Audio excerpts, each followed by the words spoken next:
हाँ, तो फिर कोई क्यों नहीं उठा रहा? उन्हें तो 10वीं की अगले महीने की नहीं है। तू मैं तो कसम से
अस्सलाम वालेकुम एवरीवन। बेटे अब आवाज आ रही है मेरी? लाउड एंड क्लियर आ रही होगी होपफुली। अगर आ रही है तो से यस।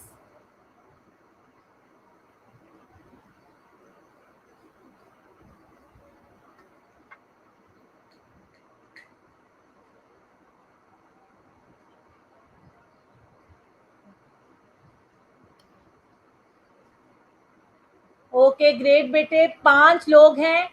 आज एक्चुअली मैं 2-3 दफा ऑनलाइन हुई हूँ, लेकिन ना जो पिछली मैम ले रही थी लेक्चर, उनका थोड़ा सा ज्यादा मतलब एक्सटेंड कर गया है, तो इस वजह से जो ओवर रन कर गया था उनका लेक्चर, तो इसलिए मैं 2-3 दफा लॉग इन हुई हूँ और फिर लॉग आउट हुई हूँ।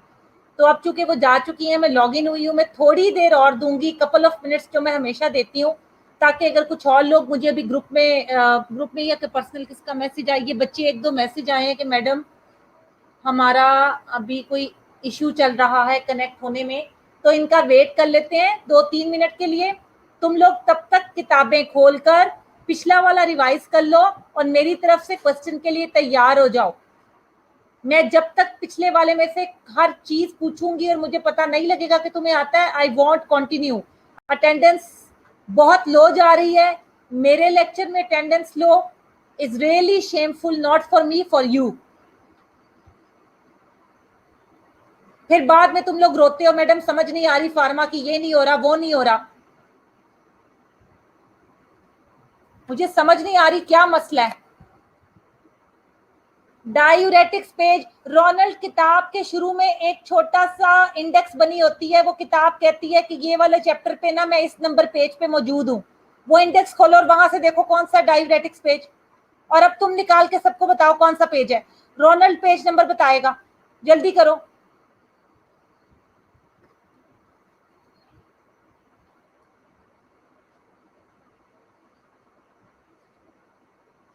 हालात बेहतर हो जाए तो तुम्हारा पाला मेरे से ही पढ़ना है, and I am not gonna spare you then. मैं देख रही हूँ कौन ऑनलाइन होता है कौन नहीं।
लुबना, मैं बोल ही नहीं रही तो आवाज क्या आनी है?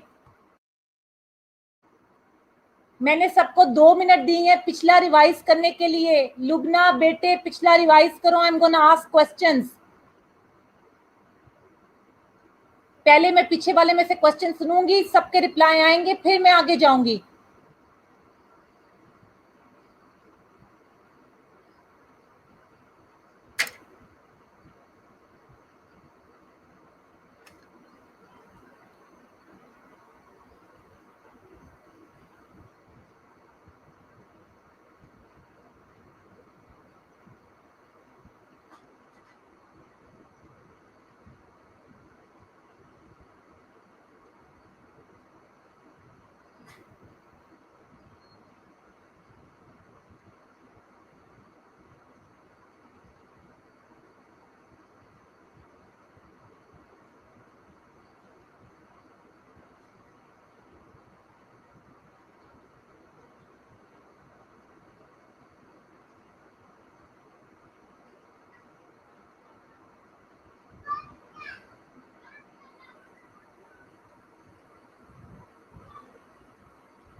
ओके बेटे, डायूरेटिक्स का मैंने तुम लोगों को लास्ट टाइम पढ़ाया था। First question is coming your वे। पहला क्वेश्चन मुझे ये बताओ कि नेफ्रॉन में कौन सा पार्ट वाटर परमिएबल है और कौन सा पार्ट वाटर इम्परमिएबल है। अपने आंसर टाइप करो, जो सबसे पहले सही जवाब देगा वही करेक्ट आंसर होगा उसका। रिवॉर्ड भी मिलेगा तुम्हें इसका।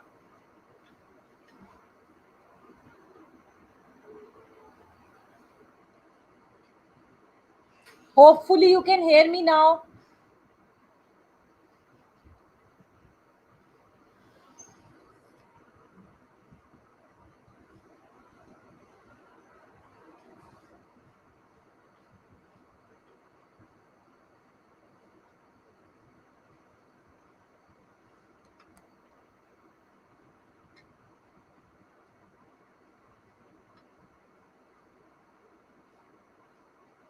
बाकी पूरा जवाब दो बेटे।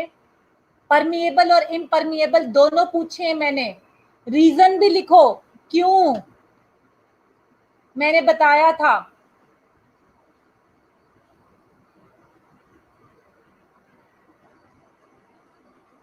ठीक है, सिद्रा का पहले जवाब आया और बिल्कुल ठीक है। बाकी जो बिल्कुल चुप बैठे हैं, मुझे यहीं से पता लग गया कितने पानी में हो। Very good Sidra. Descending loop of Henley बेटे परमिएबल है और असेंडिंग जो है वो इम्परमिएबल है। सादिया कह रही है proximal convoluted tubules water permeable. ठीक है सादिया, क्योंकि तुमने प्रॉक्सिमल का वर्ड भी इसके अंदर ऐड किया है। Okay good, I will accept it. Reason बताओ क्यों। मैंने बताया था असेंडिंग और डिसेंडिंग लिम्ब में क्या फर्क था दोनों में, जिसकी वजह से एक वाटर परमिएबल और एक इम्परमिएबल है तो दोनों का हिस्सा, but why, tell me the difference please. Not tell me, actually write it down for me.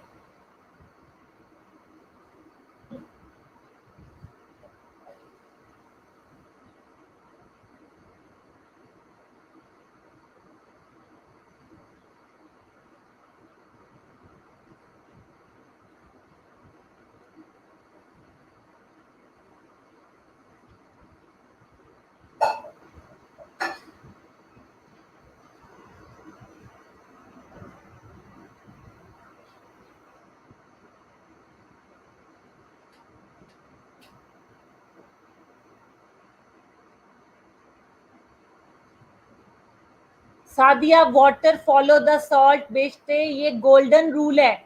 Golden rule से मुराद ये है कि जहां पर सॉल्ट जाएगा, सॉल्ट का मतलब है वो सोल्यूट है, जहां पर सोल्यूट की कंसंट्रेशन ज्यादा होगी पानी उसके पीछे पीछे जाएगा. मैं ये पूछ ही नहीं रही, मैं कह रही हूँ कि एक प्रॉक्सिमल का जो असेंडिंग है वो वाटर इम्परमिएबल है, जो डिसेंडिंग है वो वाटर परमिएबल है. क्यों? इसका जवाब दो. रोनल्ड, तुम्हारा जवाब नहीं आ रहा मुझे.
बेटे, मैंने लास्ट टाइम भी रीजन बताया था कि ascending limb of loop of Henley के सेल्स जो हैं वो थिक, उसका दूसरा नाम है असेंडिंग का thick limb of loop of Henle. Thick का मतलब है coating of cells is thick over there, so it is not easy for the water to permeate through those cells. That's why ascending limb of loop of Henle is impermeable to water, while जो descending है उसका दूसरा नाम है thin loop of Henley, thin limb of loop of Henley.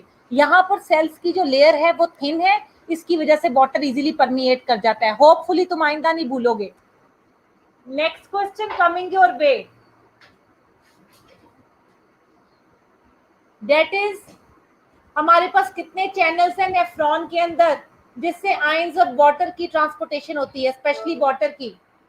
How many channels do we have?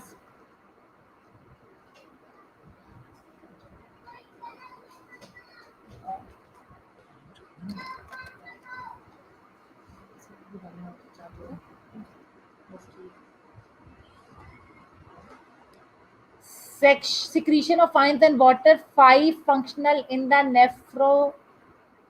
Okay, nephro, namely the proximal, ovulate, tubule, descending loop of Henle, ascending loop of Henle, and distal.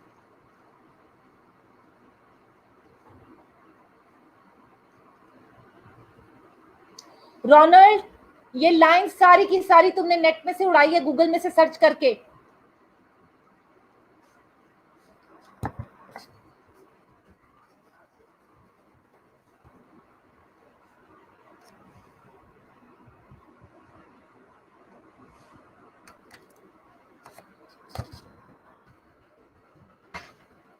Four channels होते हैं, but books में 5 mention हैं.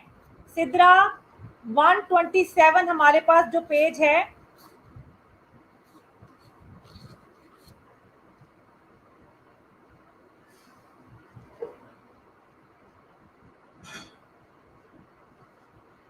Sidra book में 5 channel mention नहीं है. Ronald, no book से लिखा है. ठीक है, कहां से लिखा है? इनाम दानिश की बुक से लिखा है.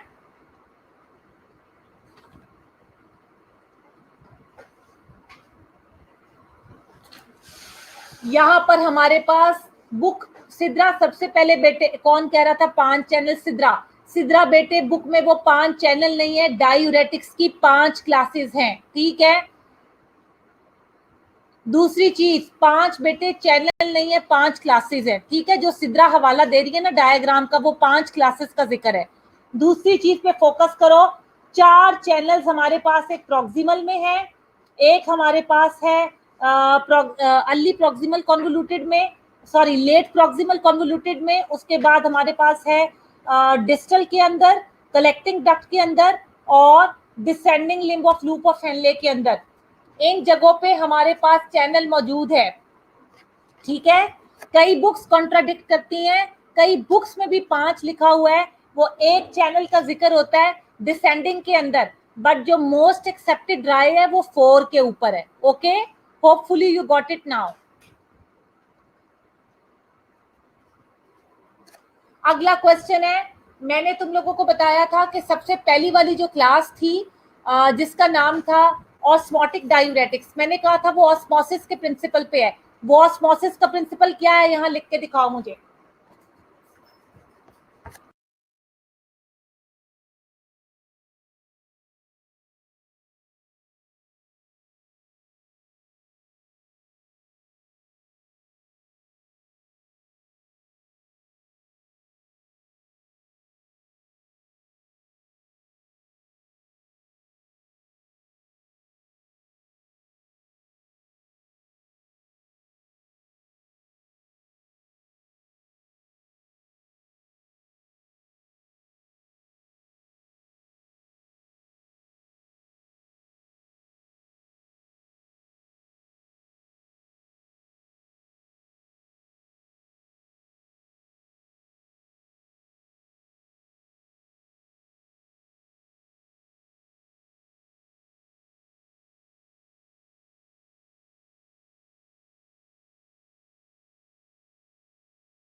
बेटे you don't have whole day, I am waiting for your reply, come on, ताकि अगली क्लासेस की तरफ चलें। आज मैंने डायूरेटिक्स खत्म करना है।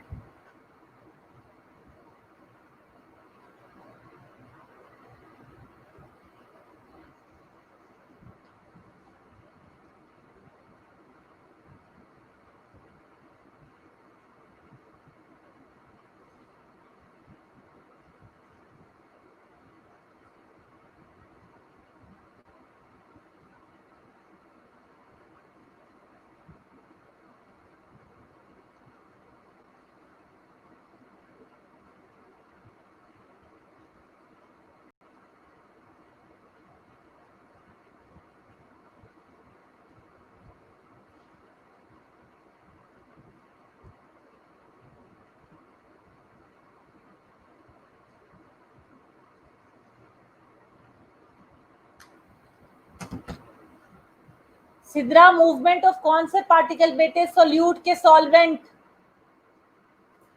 ओके, थोड़ा सा तुम्हारा मैं कॉन्सेप्ट क्लियर करती हूँ बेटे। हमारे पास ऑस्मोसिस हमने ये मैट्रिक एफएससी में भी प्रैक्टिकल किया हुआ है, जिसमें हम सेलोफेन पेपर के अंदर मीठा पानी लेके जो है उसको बांध के रखते हैं और बाकी बीकर में हमारे पास नॉर्मल रेगुलर पानी होता है, ठीक है। तो सेमी परमिएबल मेम्ब्रेन के जरिए, बिल्कुल एग्जैक्टली, सॉल्वेंट जो है उसके मॉलिक्यूल्स क्या करेंगे, सोल्यूट की तरफ ट्रेवल करेंगे। ये बिल्कुल वैसे ही है बेटे जैसे मैंने तुम्हें बताया था कि जहां जहां सोल्यूट होगा वहां वहां पानी जाएगा। तो सेमी परमिएबल जो मेम्ब्रेन है, जहां पर मीठा पानी मौजूद होगा, जब थोड़ी देर बाद तुम उसको चेक करोगे तो वाटर सॉल्वेंट मॉलिक्यूल्स जो हैं वो मूव करेंगे सोल्यूट की हायर कंसंट्रेशन की तरफ, through a semi-permeable membrane, and that is why we call it a process of osmosis. And this class is based on osmosis कि हमारे पास जो भी इसके अंदर टाइप्स हैं, मैनिटोल, ग्लिसरॉल, यूरिया वगैरह, ये नेफ्रॉन की ट्यूब्यूल्स के अंदर कंसंट्रेट करते हैं, सोल्यूट की कंसंट्रेशन बढ़ जाती है और पानी फिर इसके पीछे पीछे मूव करना शुरू कर देता है. Okay, I am getting all your these examples. मुझे तब बहुत अच्छा लगेगा अगर तुम एग्जाम्पल को किसी किताब, किसी जगह से पढ़े बगैर अपने वर्ड्स में एक्सप्लेन करो उस प्रोसेस को. मेरा लेक्चर अगर तुमने अच्छे से सुना होगा तो तुम्हें समझ आएगी. दूसरा तरीका और ये है कि अगर तुम लोग अच्छे तरीके से उसको इवन किसी बुक से भी पढ़ लेते हो, अभी पढ़ लेते हो, कहीं सर्च कर लेते हो, उसको हमेशा प्रेजेंट प्लीज अपने अल्फाज में करो. अगर वही अल्फाज यहाँ पकड़ के मुझे चिपका दोगे तो साफ पता लगेगा कि like you are telling me what that writer has to say about the process. I want your views on it. Okay, what have you understood? ठीक है, so don't quote direct sentences from the book. English गलत है, जैसी मर्जी है, I can understand. तुम लोग जो भी लिखना चाहो लिखो, पर वो explainable होना चाहिए. ओके बेटे, मैं खत्म करती हूँ. Let's start with the lecture now please. मैंने लास्ट टाइम तुम लोगों को ऑस्मोटिक डायूरेटिक्स कवर करवाए थे, ऐसा ही है. इसके अलावा हमने थायजाइड डायूरेटिक्स स्टार्ट किए थे. मुझे याद है थायजाइड डायूरेटिक्स के अंदर मैंने तुम लोगों को मैकेनिज्म ऑफ एक्शन तक पढ़ाया था, मोड ऑफ एक्शन तक. जरा जल्दी से रिकॉल कर लो, थायजाइड डायूरेटिक्स में किन किन आयंस की एक्सक्रीशन होती है और कौन कौन से स्पेयर होते हैं. जल्दी से लिख के दिखा दो मुझे.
रोनाल्ड बेटे क्या रिपीट करूं, क्या समझ नहीं आया. ऑस्मोसिस का प्रोसेस बेटे सोल्यूट कहते हैं. अच्छा, जब तुम लोग कोई शरबत बनाते हो, चीनी को पानी में मिक्स करते हो, पानी सॉल्वेंट है, चीनी सोल्यूट है, तुम तब तक स्टर करते रहते हो जब तक सारी की सारी चीनी उस पानी में मिक्स ना हो जाए. Whatever you are making, I am just giving you an example. Okay, इसी तरह बेटे चीनी सोल्यूट है, सोडियम जो हमारे पास नमक है वो सोल्यूट है, और पानी सॉल्वेंट है. लिक्विडी पार्ट सॉल्वेंट है, जो उसमें ग्रेन्यूल्स की पोर्शन में है वो सोल्यूट है. मैं बिग डेफिनेशन में नहीं जा रही, ब्रॉडर इसको बहुत सेंस में लें तो बाज़ दो लिक्विड्स भी सॉलिड और सोल्यूट और सॉल्वेंट हो सकते हैं. हम उसकी अभी एग्जांपल नहीं ले रहे, तुम अभी इतना ही रखो, तुम्हारा यही लेवल है. ठीक है, तुम्हें आगे डीप जाने की जरूरत नहीं है. सो सॉल्यूट है हमारे पास बेटे और सॉल्वेंट है हमारे पास. सॉल्यूट हम मिक्स करते हैं सॉल्वेंट के अंदर. अब एक चीज याद रखो, ऑस्मोसिस का प्रोसेस ये कहता है कि एक मेम्ब्रेन के एक तरफ सोल्यूट की कंसंट्रेशन ज्यादा है और दूसरी तरफ सोल्यूट की कंसंट्रेशन कम है। तो पानी हमेशा जहां पर सोल्यूट की कंसंट्रेशन ज्यादा है उस मेम्ब्रेन के थ्रू वहां मूव करेगा। ठीक है, मैं बोर्ड यूज करने लगी हूँ, जरा बोर्ड को एक दफा देखना, अगर तुम्हें समझ ना आए तो बेटे फिर आगे जाने का कोई मजा नहीं है।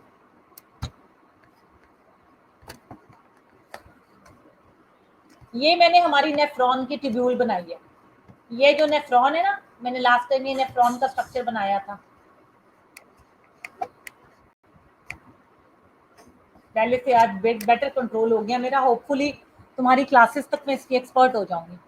अब ये देखो ट्यूब्यूल, ये बिल्कुल ऐसे जैसे पानी की ट्यूब होती है ना, ये देखो बिल्कुल ऐसे नेफ्रॉन का स्ट्रक्चर, ये देखो।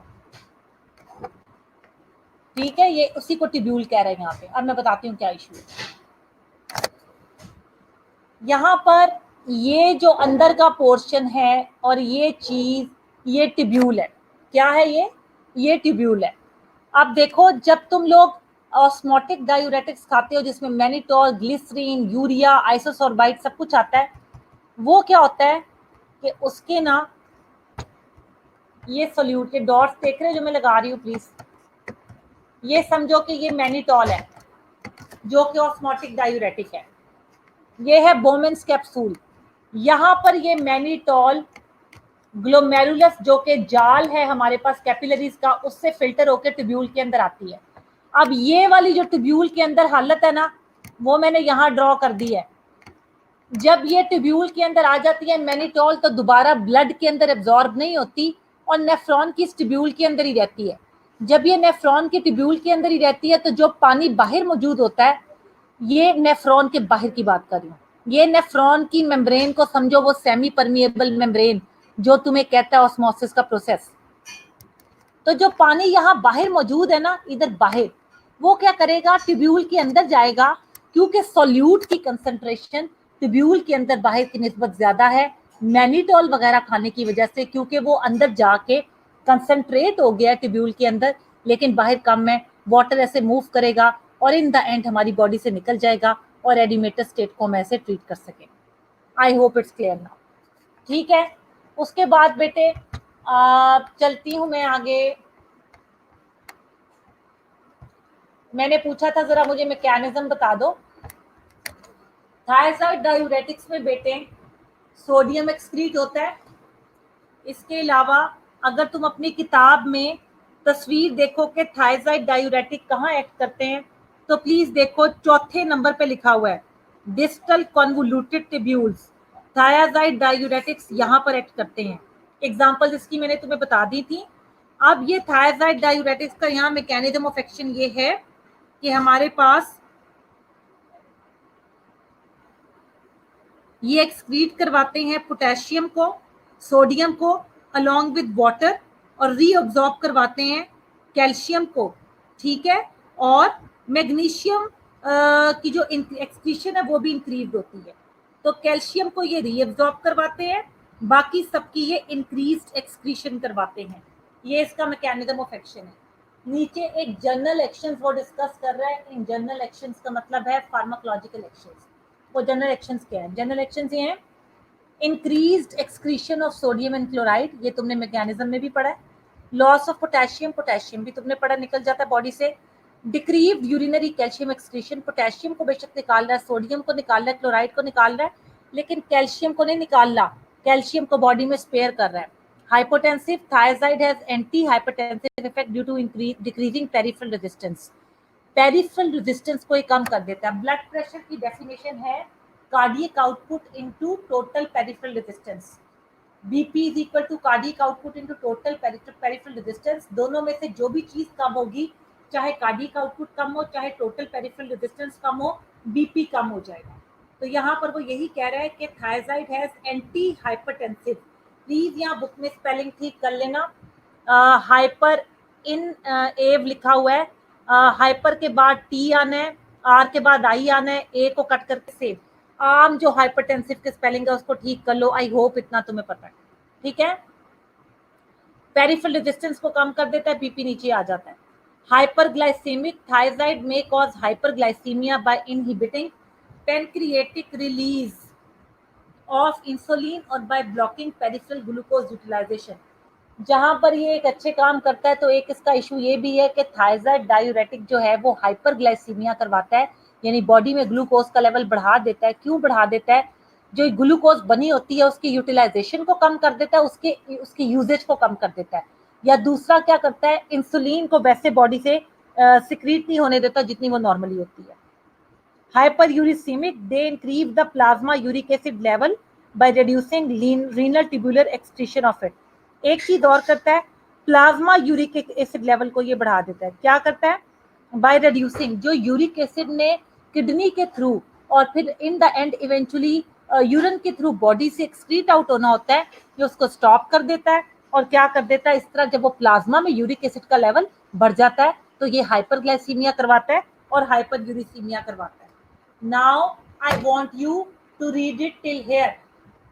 थायराइड डायूरेटिक की क्लास शुरू से लेके मैकेनिज्म से लेके एक्शंस तक जहां तक मैंने पढ़ाई है अच्छे से पढ़ो, जो नहीं समझ आता वो पूछो, and then I will continue. You have 5 minutes।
जी बेटे, are you done? 5 minutes are over. अगर समझ लग गई है तो प्लीज लेट मी नो।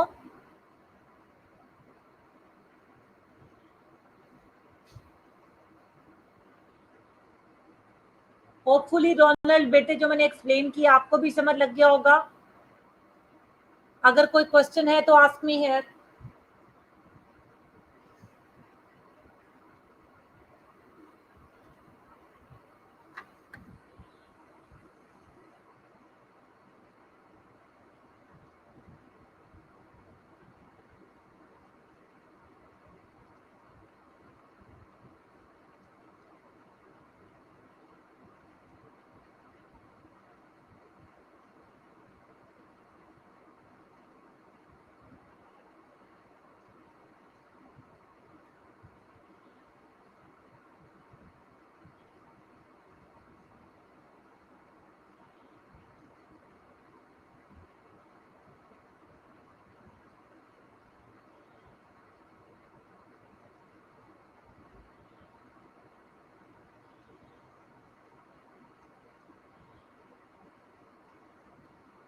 बेटे कैन यू हेयर? बेटे can you hear me? Lecture clear है?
बाकी लोगों को भी क्लियर है बेटे? आगे चलती हूँ मैं। एक्शंस, इंडिकेशंस के बाद हमारे पास एक्शंस के बाद आ जाता है indications. Oedema due to congestive cardiac failure, nephrotic syndrome and chronic liver disease. ठीक है, इंडिकेशंस का मतलब है यूजेस या क्लिनिकल यूजेस के कौन कौन सी सिचुएशन में हम इसको यूज कर सकते हैं। सो इट इज, जब कोई एडिमेटस स्टेट हो जाती है सीएचएफ की वजह से, कोई नेफ्रोटिक सिंड्रोम हो गई है या क्रॉनिक लिवर डिजीज है, तब हम इसको यूज करेंगे। हाइपरटेंशन में obviously, diabetes insipidus, anti diuretic action of thyroid in this disease is produced by decreasing glomerular filtration rate. अच्छा, यहाँ पर एक इसका बड़ा यूनिक सा इफेक्ट है। डायबिटीज मेलिटस तो तुम्हें पता है कि बॉडी के अंदर ऑब्वियसली ग्लूकोज का लेवल बढ़ जाता है, हाइपरग्लाइसीमिया हो जाता है। डायबिटीज इंसिपिडस में बॉडी से ज्यादा यूरिन खारिज होना शुरू हो जाता है, और बहुत ज़्यादा वाटर लॉस भी बॉडी के लिए अच्छा नहीं है, so obviously you feel lethargic and all that, और mineral loss is also there. तो अगर किसी को डायबिटीज इंसिपिडस हुआ है और उसको दे दिया जाए थायाजाइड डायूरेटिक, तो ये अपोजिट एक्शन करता है, और जो फिल्ट्रेशन रेट होता है ना ग्लोमेरुलस का, कि जहां पर पानी ने फिल्टर होके फिर किडनी के जरिए और एंड में यूरिन के जरिए बॉडी से निकल जाना होता है, ये उस फिल्ट्रेशन रेट को कम कर देता है। नॉर्मली थायराइड डायूरेटिक एक आम बंदे में वाटर की एक्सक्रीशन ज्यादा से ज्यादा करवाते हैं, लेकिन अगर किसी को यस पोलीयूरिया लेकिन अगर किसी को हुआ होगा क्या नेफ्रोट सॉरी जो उसका है ये कंडीशन आ जाएगी डायबिटीज इंसिपिडस की, वहां पर ये अपोजिट काम करेगा और एंटी डायूरेटिक एक्शन करेगा। To treat idiopathic hypercalciuria and renal stones. अच्छा, इडियोपैथिक उस चीज को कहते हैं जिसका कॉज हमें अननोन हो, जिसके बारे में हम श्योर ना हो। तो वो ये कह रहा है कि हमारे पास जो इडियोपैथिक आ जाती है कंडीशन हमारे पास यहाँ पर कैल्सीयूरिया की, जिसका कि हाइपर कैल्सीयूरिया, ये हाइपर कैल्सीयूरिया और इसके अलावा रीनल स्टोन्स जो उससे पैदा होना शुरू हो जाते हैं जिसका कॉज अननोन होता है, ये उसमें यूज होता है। इसके साइड इफेक्ट्स क्या है? हाइपोकलीमिया, ऑब्वियसली बॉडी से अगर पोटेशियम निकाल रहा है तो पोटेशियम का लेवल कम होगा, सो हाइपोकलीमिया।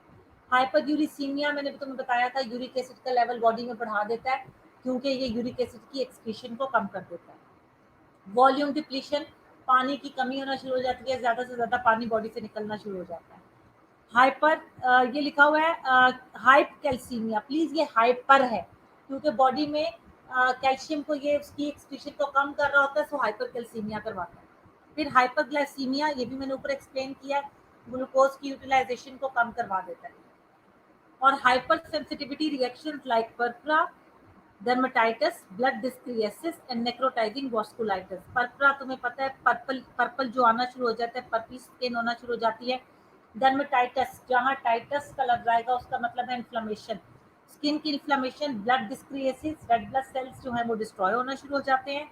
और नेक्रोटाइजिंग वास्कुलाइटिस, जो वास्कुलर हमारी मेम्ब्रेन्स है उनकी इन्फ्लेमेशन हो जाती है।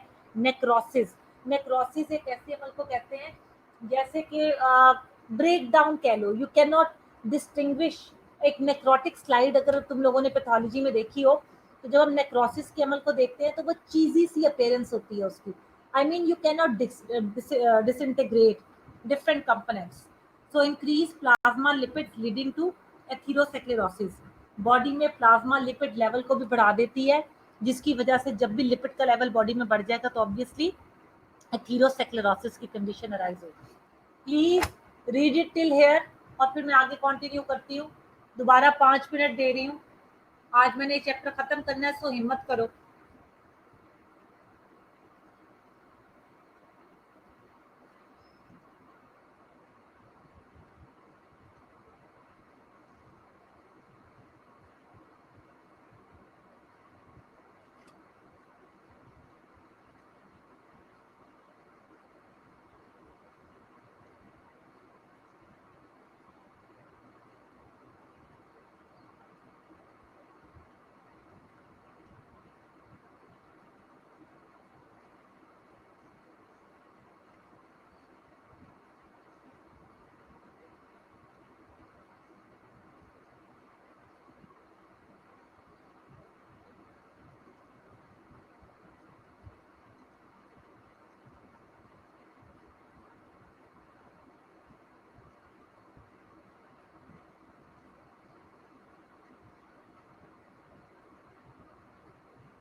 सिद्रा मैंने पढ़ने के लिए कहा है कि जितना मैंने कवर करवाया है पहले उसे रीड करो ताकि मैं अगली क्लास पे जाऊं. That is why no voice. जब मैं खामोश हो गई उसका मतलब है it's your time to read it from the book. ताकि अगर तुम्हें कुछ कंफ्यूजन है तो पढ़ लो. बाद में कहा तुम लोगों ने खोलनी है किताबें. I know you very well.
Clear है यहाँ तक सारा?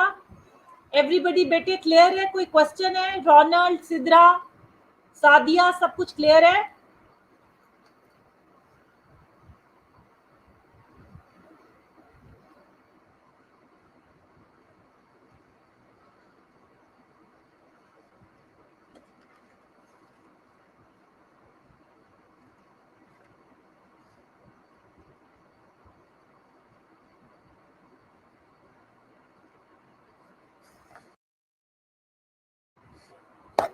Okay great. आगे जरा प्रिकॉशंस देख लो। ये प्रिकॉशंस पेपर में याद करने की नहीं है, पेपर में तुम्हें सिर्फ मैकेनिज्म ऑफ एक्शन पता होना चाहिए, किस किस कंडीशन में यूज होता है और उसके साइड इफेक्ट क्या है, बस। Precautions: thiazide diuretics should be used cautiously in the following conditions: renal disease, because thiazide act on tubular membrane and excretion of the drug into the lumen is required to be effective. Simply वो ये कह रहा है कि अगर किसी को renal disease हो रही है और थायराइड की एक्सक्रीशन जो है वो मेनली रीनल के थ्रू है, और अगर किसी को एक्यूट या क्रॉनिक किडनी का प्रॉब्लम है, इसका मतलब है थायराइड डायूरेटिक प्रॉपर्ली बॉडी से एक्सक्रीट आउट नहीं होंगे। और मैंने तुम्हें पहले भी बताया था, जब ड्रग की कंसंट्रेशन ब्लड में बढ़ जाएगी, एक्सक्रीट आउट नहीं होंगे तो साइड इफेक्ट होंगे, इसलिए बहुत जरूरी है डोजेज एडजस्टमेंट की। During digitalis therapy, arrhythmia due to digitalis toxicity may develop due to hypokalemia induced by thiazide। ठीक है, यहाँ पर वो हमें ये कह रहा है कि डिजिटालिस की थेरेपी के दौरान अब क्या हो रहा है, arrhythmia due to digitalis toxicity may develop due to hypokalemia induced by thiazide। अब जब भी याद रखो, हम एरिथमिया क्या कहते हैं, हम कहते हैं जब भी किसी का पोटेशियम लेवल डिस्टर्ब हो जाता है तो इसको एरिथमिया हो जाता है। तो यहाँ पर हम यही कह रहे हैं कि जब भी चूंकि थायराइड डायूरेटिक बॉडी से निकालना शुरू कर देते हैं ज्यादा से ज्यादा किसको, पोटेशियम को। जब पोटेशियम बॉडी से निकलता है तो पोटेशियम का लेवल डिस्टर्ब होता है, तो एरिथमिया की कंडीशन हो सकती है। उसके अलावा diabetes mellitus because thyroid has hyperglycaemic effect. मैंने तुम्हें पहले भी बताया था कि डायबिटीज मेलिटस इससे हो सकता है, क्योंकि ये बॉडी के अंदर जब इंसुलिन को कम सिक्रीट करवा रहा है और जो हमारे पास है हाइपरग्लाइसीमिया हो रहा है, तो थायराइड डायूरेटिक्स को हमें प्रिकॉशन के साथ देना चाहिए ऐसे पेशेंट में जिन्हें किडनी का प्रॉब्लम है, ऐसे पेशेंट में जिन्हें डायबिटीज का इशू है, और ऐसे पेशेंट में जो डिजिटेलस ले रहे हैं ऑलरेडी। अभी डिजिटेलस आगे मेरे साथ तुम लोग पढ़ोगे। डिजिटेलस एक ऐसी ड्रग है जो कि हम लेते हैं सीवीएस में, और इसको हम यूज करते हैं एरिथमिया में, एंटी एरिथमिक है।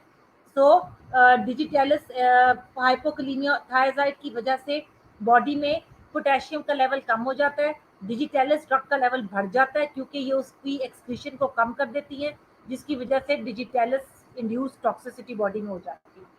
यहाँ पे प्रिकॉशंस खत्म है, सिर्फ 2 मिनट है, प्रिकॉशंस पढ़ो, मैं अगली क्लास स्टार्ट करवाने लगी हूँ। कोई तुम्हें एम्बिग्विटी अभी भी पीछे से अब तक है तो डू आस्क मी।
ओके बेटे, अगली क्लास स्टार्ट करने लगे हैं हम।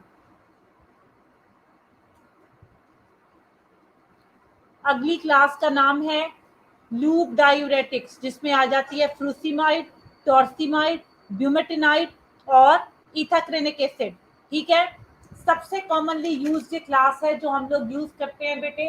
हॉस्पिटल्स में तुम लोगों की इमरजेंसी ट्रॉली में फ्रूसिमाइड जरूर मौजूद होता है, और तुम्हें पता है कि इमरजेंसी में हाइपरटेंशन की मैनेजमेंट में तुम फ्रूसिमाइड यूज करते हो। ठीक है, ऐसा ही है।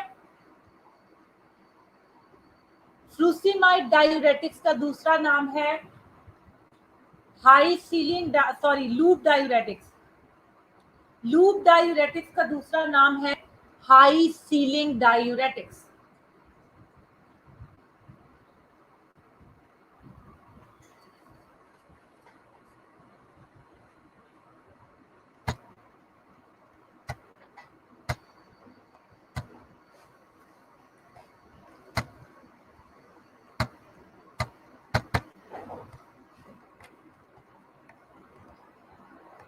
ये नाम इधर लिख रही हूँ, बुक पे लिख लो प्लीज। लूप डायूरेटिक्स का दूसरा नाम है, क्योंकि ये एक्ट करते हैं ascending limb of loop of फेनलिंग, नीचे जाने वाली पे नहीं, ऊपर जाने वाली पे। जरा डायग्राम देखो, डायग्राम में जो नंबर 3 बना हुआ है नाम दानिश की, वो लूप डायूरेटिक्स है। सीलिंग, छत वाला सीलिंग।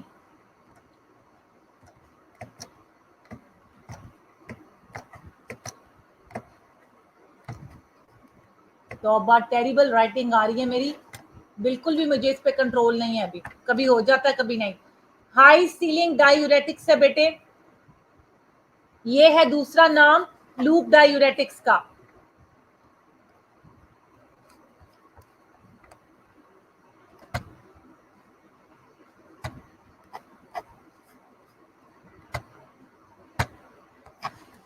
इसके अंदर हमारे पास आ जाती हैं फ्रूसिमाइड, टॉर्सिमाइड, ब्यूमेसिनाइड और इथाकिनेनिक एसिड। अच्छा, मेरा तुमसे एक छोटा सा क्वेश्चन है, लूप डायूरेटिक्स को हम इमरजेंसी में यूज करते हैं, थायजाइड को नहीं यूज करते, क्या रीजन हो सकती है तुम्हारे ख्याल में? Take a guess.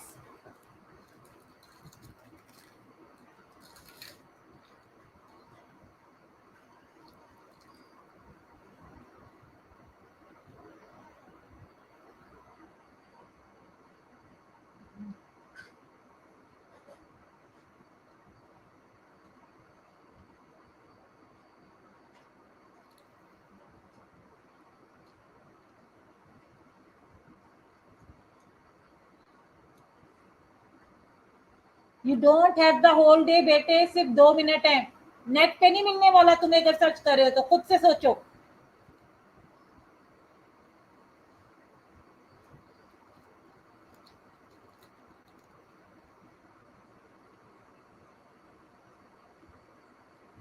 मैं जब इंट्रोडक्शन का पहला चैप्टर पढ़ा रही थी तब मैंने ये फर्क बताया था तुम्हें कि अगर कोई ड्रग इमरजेंसी ट्रॉली में होती है या इमरजेंसी ड्रग है तो उसको किस वजह से इमरजेंसी ट्रॉली में रखते हैं या इमरजेंसी ड्रग की कैटेगरी में यूज करते हैं।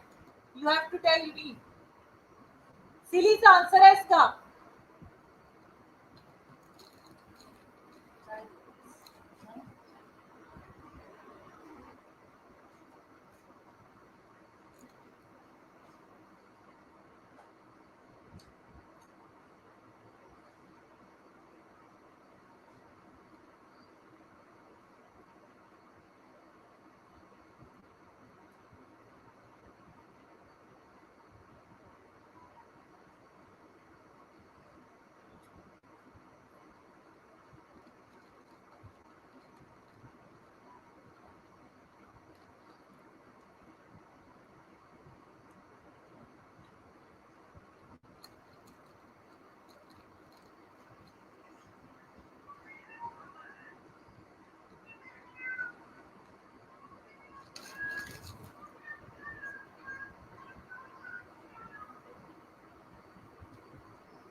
वो ड्रग्स जिनका ड्यूरेशन ऑफ एक्शन शॉर्ट होता है वो हमेशा इमरजेंसी ट्रॉली में आती हैं, क्योंकि इमरजेंसी में हमें ऐसी ड्रग्स चाहिए होती हैं जो फौरन से अपना इफेक्ट करें। तो मैंने तुम्हें पहले लेक्चर में भी बताया था जब मैं पढ़ा रही थी कि बेटे हमेशा जिनका ड्यूरेशन ऑफ एक्शन शॉर्ट होगा वो हमारे पास इमरजेंसी ट्रॉली का हिस्सा होंगी और उनको हम इमरजेंसी में यूज करेंगे और लॉन्ग ड्यूरेशन यूएल थेरेपी के लिए यूज करते हैं। तो फ्रूसीमाइड इसलिए तुम्हारी इमरजेंसी ट्रे का हिस्सा है और तुम्हारी इमरजेंसी में रेडिली अवेलेबल होना चाहिए, क्योंकि इसका ड्यूरेशन ऑफ एक्शन मैक्सिमम 4 घंटों का होता है। 4 आवर्स में 4 घंटे में ओवरऑल एक्शन की बात कर रही हूँ, ये नहीं कह रही कि 4 घंटे में वो एकदम पेशेंट पे असर करेगा। ठीक है, तो ये शॉर्ट एक्टिंग डायूरेटिक भी इनको कहते हैं। शॉर्ट एक्टिंग है कि बहुत जल्दी अपना इफेक्ट करते हैं, लाइक एक्टिंग 4 आवर्स, लेकिन इनकी एफिकेसी इफेक्ट बहुत ज्यादा होता है। ठीक है, इस वजह से इसको ऐसे करते हैं। आगे है mode of action. Frusemide is a sulphonamide derivative. मैंने तुम्हें पहले ही बताया था जैसे इंसानों की डिफरेंट फैमिलीज होती हैं, Khan family, but family, Sheikh family, इसी तरह ड्रग्स की भी फैमिली होती हैं। जिस केमिकल एंटिटी से उसको डिराइव किया जाता है वो उसका प्रिकर्सर होती है। तो हम कहते हैं कि सल्फोनामाइड एक केमिकल एंटिटी है, यानी केमिकल कंपाउंड है जिससे हमने फ्रूसीमाइड को डिराइव किया है, यानी उसमें हमने थोड़ी सी चेंजेस की हैं तो हमें फ्रूसीमाइड मिल गई है drug Lasix, and act by inhibiting sodium reabsorption principally in the ascending limb of loop of Henle। जब मैंने तुम्हें एक चीज और मैं तुम्हें यहाँ पे बताना चाह रही हूँ,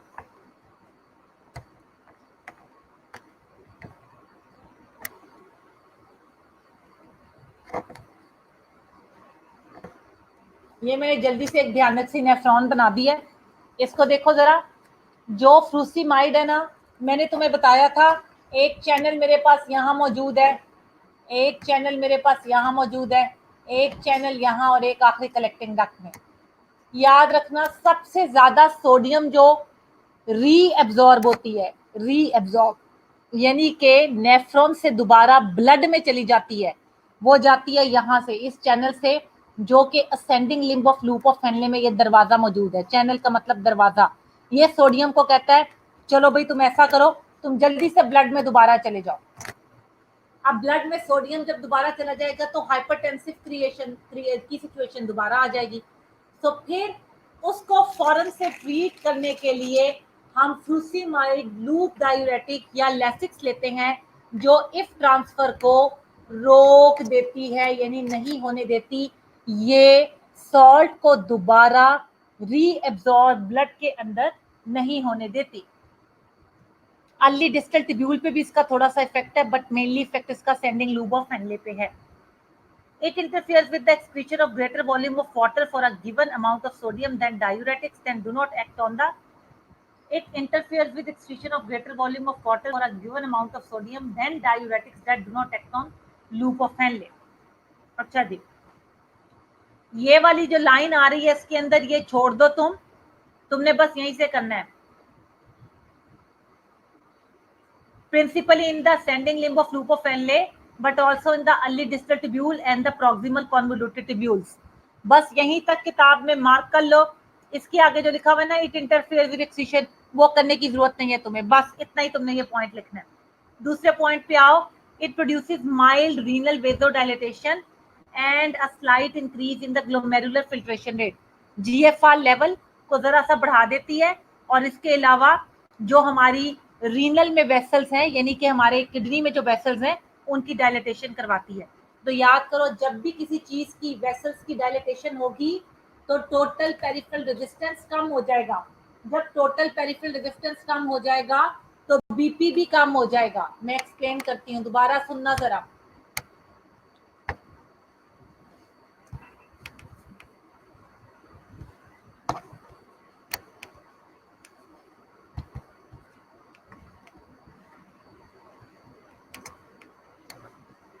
BP is equal to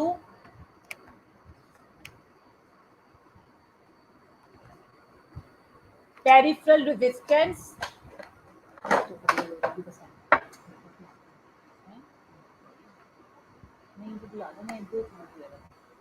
बेटे BP is equal to peripheral resistance into cardiac output. देखो इन दोनों चीजों का डायरेक्ट रिलेशनशिप है बीपी के साथ, यानी इन दोनों चीजों में से अगर कोई एक भी चीज बढ़ेगी, मैम कहां तक मार्क करना है बेटे? मोड ऑफ एक्शन की बस पहली लाइन मार्क कर लो, जहां पे पहला फुल स्टॉप आ रहा है वहां तक मार्क कर लो, दूसरा नहीं करना। दूसरा पॉइंट करना है पर पहले पॉइंट की दूसरी लाइन नहीं करनी, ये कह रही हूं मैं। तुम लोगों को समझाने के लिए मुझे इतनी एफर्ट करनी पड़ती है, तुम लोग मेरे वोकल कॉर्ड्स बर्बाद कर दोगे, मुझे ये लग रहा है। BP is equal to peripheral resistance into cardiac output. दोनों में से कोई भी चीज कम होगी तो बीपी कम हो जाएगा, और अगर दोनों में से कोई भी चीज ज्यादा होगी तो बीपी ज्यादा हो जाएगा। तो अब क्या करेंगे हम, आप जेन में रखो।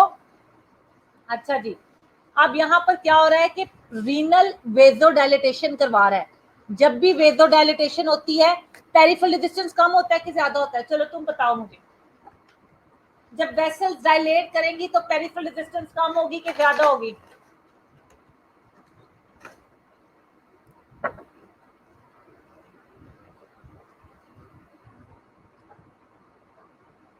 मैं वेट कर रही हूँ तुम्हारे आंसर का।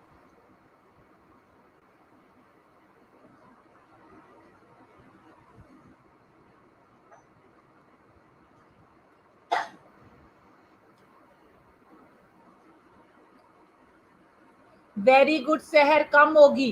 पेरिफेरल रेजिस्टेंस कम होगी तो बीपी क्या होगा, कम होगा कि ज्यादा होगा?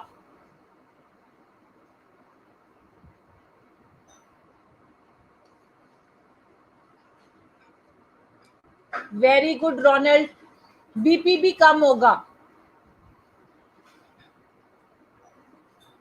कार्डियक आउटपुट कम होगा तो बीपी ज्यादा होगा कि कम होगा तुम्हारे ख्याल से?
वेरी गुड, कार्डियक आउटपुट कम होगा तो बीपी भी कम होगा।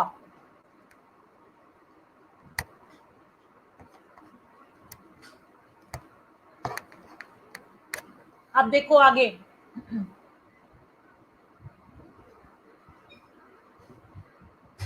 ये दोनों तरीकों से बीपी नीचे आ जाएगा। अब एक्शंस क्या है इसके? एक्शन का मतलब फार्माकोलॉजिकल एक्शन।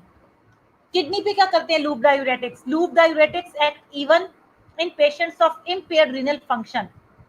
अब देखो, जो थायजाइड डायूरेटिक्स से मैं कह रही थी कि वो रीनल इम्पेयर्ड फंक्शन पेशेंट को बड़ी एहतियात से देने पड़ेंगे। क्यों? लॉन्ग एक्टिंग है, और अगर किसी को क्रॉनिक किडनी का मसला है या एक्यूट किडनी का मसला है और मैं उसमें डोजेज एडजस्टमेंट किए बगैर उन बेचारों को थायजाइड डायूरेटिक की नॉर्मल डोज ही दे दूंगी तो ये तो जुल्म है उनके साथ। ड्रग अपना काम करने के बाद बॉडी से वैसे खारिज ही नहीं होगी क्योंकि उनकी रीनल एक्सक्रीशन पोर है। तो अगर रीनल एक्सक्रीशन पोर है और ड्रग एक्सक्रीट आउट नहीं हो रही तो साइड इफेक्ट बढ़ जाएंगे। इसलिए प्रिकॉशियस होना है तुमने। इसके साथ ऐसा काम नहीं है। क्यों इसके साथ ऐसा काम नहीं है? कि ये क्या करती है, बेशक ये रीनल के थ्रू याद करती है पर याद रखो शॉर्ट एक्टिंग है, ज्यादा देर के लिए तो रहती नहीं बॉडी में। इसलिए जहां पर loop diuretics renal impaired patient के ऊपर भी अपना अच्छा इफेक्ट दिखाती है। Like thiazide, it also increases secretion of potassium in distal tubule resulting in increase potassium secretion. याद रखना, पोटेशियम स्पेरिंग डायूरेटिक को छोड़ के जो तुम एल्डेक्टोन की गोली यूज करते हो जिसमें स्पाइरोनोलेक्टोन होता है, वो क्या है स्पाइरोनोलेक्टोन? वो पोटेशियम स्पेरिंग डायूरेटिक ही तो है, ठीक है। सो पोटेशियम स्पेरिंग डायूरेटिक को छोड़कर बाकी सारे के सारे डायूरेटिक्स बॉडी में से पोटेशियम को निकालते हैं। ये गोल्डन रूल है, ये भी याद रखना। नॉर्मली तुमसे गोल्डन रूल अगर मैं कहूँ किडनी का क्या है तो तुम्हें वही पता होना चाहिए कि सल्यूट के पीछे पीछे पानी जाता है, पर इसको मैं गोल्डन रूल नहीं कहूंगी, तुमने कंफ्यूज कर देना है। ये भी एक इंपॉर्टेंट रूल है कि सारी के सारे डायूरेटिक्स बॉडी में हाइपोकलीमिया करवाते हैं एक्सेप्ट पोटेशियम स्पेयरिंग डायूरेटिक। उसका नाम ही तुम्हें बता रहा है कि मैं बॉडी में वही पोटेशियम को स्पेयर करता हूँ, ये मेरा नाम है पोटेशियम स्पेयरिंग डायूरेटिक, बचाता हूँ उसको। अभी उसकी तरफ भी आते हैं, अगली क्लास वही है। अच्छा जी, अब हाइपर यूरिसीमिया, ये भी यूरिक एसिड की एक्सक्रीशन को डिक्रीज करता है और बिल्कुल थायराइड की तरह हाइपर यूरिसीमिया भी करवाता है। और क्या करवाता है? हाइपोकैलीमिया। मैं अगर तुम्हारी जगह होंगी तो जिस क्लास के एक जैसे इफेक्ट होंगे उनको एक कॉलम में लिखूंगी ताकि मुझे याद रहे कि ये दोनों ये करती हैं, और फिर डिफरेंट एस्पेक्ट्स को डिफरेंट कॉलम्स में लिखूंगी। ऐसे पढ़ने से कभी नहीं भूलता, बट अगर एब्रप्टली याद करोगे, रट्टा लगाओगे, then you won't get anywhere, trust me. Okay बेटे, आगे चल रहे हैं हम। Increase urinary excretion of calcium. अब याद रखो, कैल्शियम को बॉडी में स्पेयर करवा रहा था थायराइड डायूरेटिक, ये फर्क आ गया है, लेकिन ये बॉडी से कैल्शियम को एक्सक्रीट आउट करवा रहा है, ठीक है। उसके बाद आगे चलते हैं इंडिकेशंस। इंडिकेशंस का मतलब है क्लिनिकल यूजेस या थेराप्यूटिक यूजेस, कि कौन कौन सी कंडीशन में हमने थायराइड लूप डायूरेटिक को यूज करना चाहिए, ठीक है। वो है acute pulmonary oedema, oedema due to pulmonary और रीनल डिजीज और due to congestive cardiac failure. Ascites, जिसमें तुम्हें पता है एक्यूमुलेशन हो जाती है फ्लूइड की पेरिटोनियल कैविटी के अंदर। टॉक्सीमिया ऑफ प्रेगनेंसी, टॉक्सीमिया का मतलब होता है पॉइजनिंग। इसका मतलब है प्रेगनेंसी के दौरान कुछ ऐसी कंडीशन हो जाती है कि बॉडी में पॉइजनिंग हो गई। पॉइजनिंग का मतलब है टॉक्सिन्स बॉडी में बहुत ज्यादा बढ़ गए हैं। तो जब भी टॉक्सिन्स बॉडी में बहुत ज्यादा बढ़ जाते हैं तो डायूरेटिक इफेक्ट बहुत अच्छा होता है, क्योंकि वाटर के साथ वो बॉडी से टॉक्सिन्स भी निकाल देता है। फिर fluid overload in acute and chronic renal failure. अगर हमने एक्यूट और क्रॉनिक रीनल फेलियर में फ्लूइड ज्यादा से ज्यादा लगा दिया पेशेंट को और इतनी उसकी जरूरत नहीं थी, और अब हम चाहते हैं वो बॉडी से निकल जाए और शॉर्टली जल्दी निकल जाए, कोई ज्यादा इफेक्ट ना हो ड्रग का, तो वी गो अहेड विद फ्रूसीमाइड। फिर हाइपरकैल्सीमिया।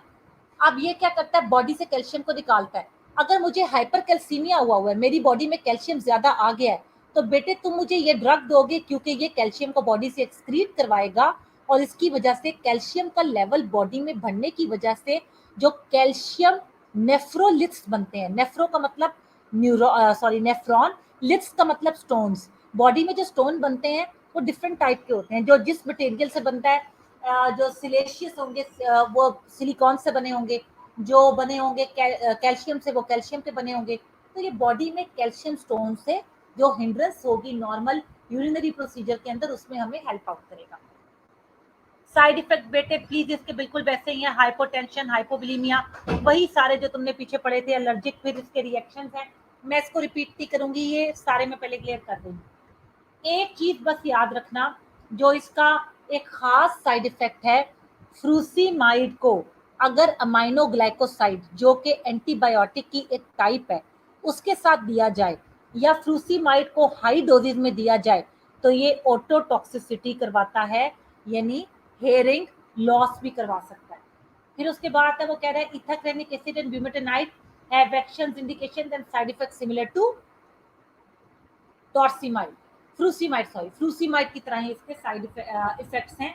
पेपर में मेनली क्वेश्चन फ्रूसीमाइड की तरफ ही आता है। अब चूंकि मैंने पूरी ड्रग पढ़ा दी है, I am giving you like 5 to 8 minutes, सारी की सारी ड्रग को सुकून से एक दफा पढ़ो।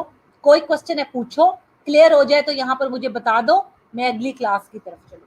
आज चैप्टर खत्म करना है मैंने। शाबाश, you have 7 to 8 minutes now.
बेटे क्या हो गया, थक गए हो?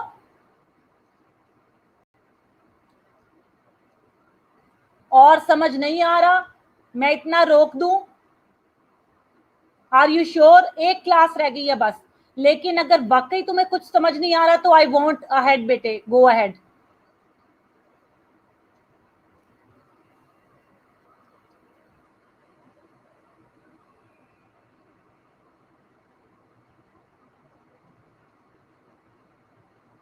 ओके ठीक है बेटे, मैं यहीं पे रोकती हूँ। इसके बाद बेटे मैं सिर्फ एक और पढ़ाऊंगी और अगला चैप्टर नेक्स्ट टाइम। अब क्लास में मैं पहले मैं अगले दोनों लेक्चर मैनेजमेंट के लूंगी, लेकिन जेन में रखो पहले ये लास्ट वाली जो बेटे ड्रग रह गई है ना, पोटेशियम स्पिरिंग डायूरेटिक, इससे करवा के मैं चैप्टर वाइंड अप करवाऊंगी और फिर हम इंशाल्लाह एक और चैप्टर खत्म कर देंगे मैनेजमेंट का, ठीक है? अगर अब कोई क्वेश्चन नहीं है तो बेटे I sign off. Take care, have a nice weekend and इंशाल्लाह will see you next Friday. तुम्हें पता होना चाहिए कि तुम्हारा पेपर भी आ गया है, so prepare for that as well. Hopefully मैंने तुम्हारे साथ टाइमिंग और डेट शीट शेयर कर दी थी, अगर नहीं तो आई शेयर अगेन।